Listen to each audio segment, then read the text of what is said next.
all legislative power herein granted shall be vested in a Congress of the United States. Sounds commonsensical, sounds practical, there is no equivocation, and yet, you and I and historians will look back at the 20th century, and the 20th century constitutionally will be described as the century where we saw the rise of the de facto fourth branch of government, our regulatory bureaucracy. We could go into the whys and the wherefores, but suffice it to say that in the 20th century, Congress ceded its authority to executive agencies, some of them cabinet-level agencies, but many of them new creations, a veritable alphabet soup of acronyms. FCC, FEC, OSHA, EPA.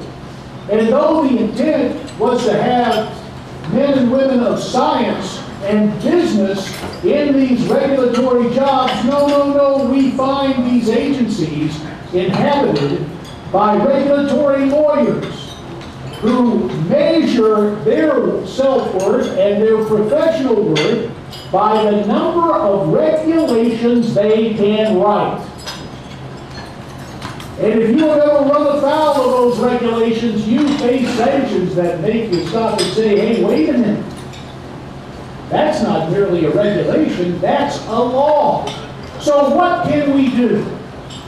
As your next United States Senator, I will reintroduce, this time on the Senate side, the Congressional Responsibility Act, which will do this. The regulators can continue to sit there and try to write up regulations, but here's the counterbalance.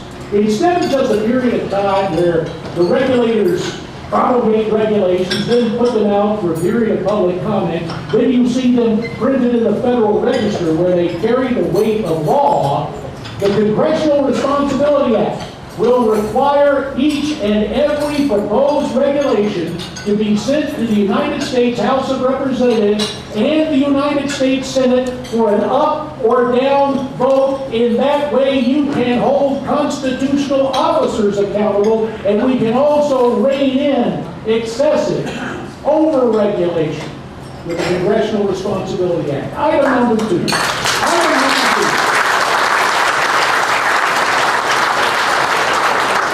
Some interesting exchanges went on earlier. I'm always happy to get advice, and there supposedly is an unwritten rule if you say something 3 times, it's yours. I want to tell you, fellow Republicans, even with that caveat from some interested in the audience here, I just have to tell you, I never want to be compared to the political plagiarist who is Joe Biden.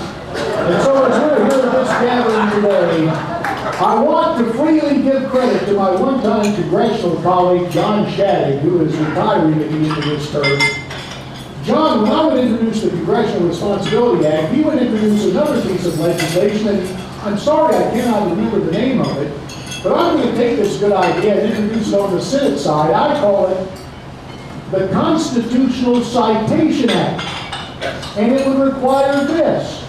Whenever a member of the House of Representatives or the United States Senate writes a piece of legislation, it would be required that the original sponsors of that legislation include in the bill's preamble the specific section of the Constitution that gives them the right to write the bill and Congress the right to legislate in the first place. And so